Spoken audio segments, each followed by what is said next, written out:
आज Doubtnut app download करें। Doubtnut पर अपने सभी गणित, रसायन विज्ञान, भौतिक विज्ञान और जीव विज्ञान के डाउट्स का करो सफाया। बस प्रश्न की फोटो खींचो, एक ही प्रश्न को क्रॉप करो और तुरंत वीडियो सोल्यूशन पाओ। अभी डाउनलोड करें। क्वेश्चन हमारे पास है कि स्मॉल m द्रव्यमान का एक कैलोरीमीटर जिसमें बराबर द्रव्यमान का पानी भरा हुआ है, पानी तथा कैलोरीमीटर का तापमान T2 है। इस तरह एक स्मॉल m द्रव्यमान बर्फ का टुकड़ा जिसका तापमान T3 जो 0 डिग्री सेल्सियस से भी कम है कैलोरीमीटर में रखा जाता है। इस तरह C1, C2 तथा C3 को क्रमशः कैलोरीमीटर, पानी और बर्फ के लिए उसकी ऊष्माधारिता के मान को बताया गया है। साथ ही F जो है वो बर्फ की गुप्त ऊष्मा को प्रदर्शित करता है। तो इस तरह से उस कैलोरीमीटर का जल तुल्यांक का मान कितना होगा ये पूछा जा रहा है क्वेश्चन पे। मान हमारे पास है MC1, MC1 बटे C2, MC2 बटे C1 या इनमें से कोई नहीं। कौन सा ऑप्शन यहाँ पर सही है वो हमें देखना है। इस तरह से अगर हम यहाँ पर कैलोरीमीटर की बात कर रहे हैं तो कैलोरीमीटर की संरचना को अगर हम देख लें तो वो किस तरह से होता है। देखिए कैलोरीमीटर को हमने यहाँ पर बनाने की कोशिश करी है कि कैलोरीमीटर किसी धातु का यहाँ पर बना हुआ एक पात्र होगा, ठीक है, जो बाहरी रूप से ऊष्मारोधी होता है। देखिए जिस पदार्थ का बना होगा उसके लिए, उस पदार्थ के लिए हमें विशिष्ट ऊष्मा का मान यहाँ पर C1 के रूप में बताया गया है। ये कैलोरीमीटर है। इस पे बोला है कि कैलोरीमीटर के लिए जिसका द्रव्यमान अगर हम स्मॉल m के रूप में प्रदर्शित करें तो जल की मात्रा भी उसमें जो भरी हुई है उसका द्रव्यमान भी उतना ही है। ठीक है, ये बोला गया है कि ये जल के लिए उसकी सतह को बताएगा। ठीक है, जल के लिए सतह को बता रहा है तो ये हमारे लिए जल है और जल में क्या बोला जा रहा है कि उसकी जो विशिष्ट ऊष्मा का मान है वो यहाँ पर C2 के रूप में प्रदर्शित है और उसका द्रव्यमान भी स्मॉल m ही है।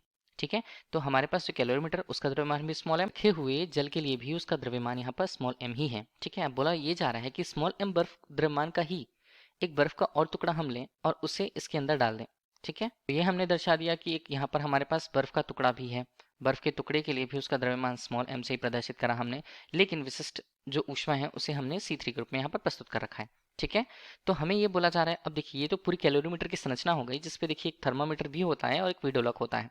और ये जो ऊपर का हिस्सा है वो लकड़ी के लिए या लकड़ी का हो सकता है या कोई ऊष्मारोधी प्लेट हो सकती है जिसके द्वारा ये ढका जा सकता है ताकि ऊष्मा अंदर से बाहर की ओर या बाहर से अंदर की ओर ऊष्मा का स्थानांतरण अगर हम Q की बात करें बाहर की तरफ या परिवेश में तो वो शून्य होना चाहिए। ठीक है, तो ये कैलोरीमीटर के लिए उसका सिद्धांत हुआ। अब हम कैलोरीमीटर के लिए अगर जल तुल्यांक की बात करें तो कैलोरीमीटर के लिए जल तुल्यांक होता क्या है। परिभाषा से हम यहाँ पर देखें तो क्या होगा। कैलोरीमीटर हमारे लिए एक पदार्थ है और किसी भी पदार्थ का जल तुल्यांक जो होता है, पदार्थ का जल तुल्यांक वो क्या होगा। देखिए अगर हम जल तुल्यांक की बात कर रहे हैं तो हम ये कहते हैं कि पदार्थ है, मान लीजिए पदार्थ का कुछ एक विशेष द्रव्यमान है। ठीक है, कुछ एक नियत द्रव्यमान है, नियत द्रव्यमान के ताप को 1 डिग्री सेल्सियस बढ़ाने के लिए जितनी ऊष्मा की आवश्यकता होती है, ठीक है, जितनी ऊष्मा आवश्यक होती है उसे ही अगर हम जल की तुलना में देखें, इसलिए हम जल तुल्यांक उसे कहते हैं। तो जल की वह मात्रा,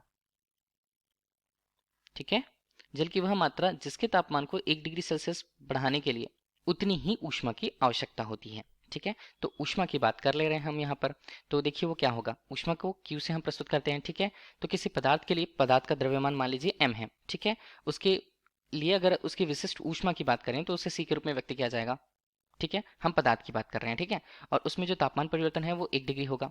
ठीक, 1 डिग्री सेल्सियस हमने ले लिया। अब जल की वह मात्रा हम देखते हैं, जल की मात्रा को mw के रूप में हम प्रस्तुत कर देते हैं और ये जल के लिए विशिष्ट ऊष्मा के मान को Cw के रूप में व्यक्त किया गया और ये तापमान है 1 डिग्री सेल्सियस, ये दोनों तो कट जाएंगे। ठीक है, अब पदार्थ के लिए अगर हम उसके विशिष्ट ऊष्मा का मान अगर हमें पता है तो हम जल की वह मात्रा ज्ञात कर सकते हैं। तो जल की मात्रा mw अगर हमें ज्ञात करना है तो वो क्या होगा, mc बटे यहाँ पर बनेगा Cw के रूप में। ठीक है, अब हम यहीं पे सब मान को देखते हैं कि हमारे पास कैलोरीमीटर क्या है। कैलोरीमीटर का अगर हमें जल तुल्यांक निकालना है, ठीक, तो इसी बीच अगर हम कैलोरीमीटर के अंदर उपस्थित जल की कुल मात्रा देखें, देखिए होगा क्या, जब वहां पर बर्फ है, बर्फ भी अगर उस तापमान एक नियत तापमान वाले जल से मिलेगी तो वो भी किस अवस्था में आ जाएगी, जलीय अवस्था में ही आ जाएगी, मतलब द्रव की अवस्था में आ जाएगी। तो mw मतलब जल का कुल द्रव्यमान हम क्या कहें, इसे m प्लस m कहते हैं या हम इसे कह देते हैं टोटल बढ़ाने के लिए कैपिटल M से। बात करेंगे कैलोरीमीटर की, कैलोरीमीटर के लिए इसका मान कितना हो जाता है। कैलोरीमीटर के लिए m द्रव्यमान है, जो उसकी विशिष्ट ऊष्मा का मान है वो C1 है कैलोरीमीटर के लिए, और नीचे अगर हम देखें उसके मान को तो CW हमें क्या बता रहा है, बर्फ और जो जल है दोनों के लिए उसके मान को। तो एक तरह से जब वो पूरे जल में परिवर्तित हो जाएगा तो उसके लिए विशिष्ट ऊष्मा का मान क्या रह जाएगा, C2 रह जाएगा। तो ये हमारे लिए आंसर रहने वाला है जल तुल्यांक का मान किसी कैलोरीमीटर के लिए MC1 बटे C2, स्मॉल MC1 बटे C2 के रूप में। ठीक है, अब इसे ही हम देखें तो विकल्प में देख लेते हैं कहाँ पर मिल रहा है हमें ऑप्शंस पे मान।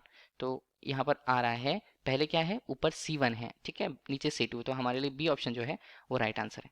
Thank you. कक्षा 6वीं से 12वीं से लेकर नीट, IIT, JEE वो एडवांस के लेवल तक 1 करोड़ से ज्यादा छात्रों का भरोसा। आज ही डाउनलोड करें डाउटनेट ऐप या व्हाट्सएप करें अपने सारे डाउट्स 8400 400 400 पर।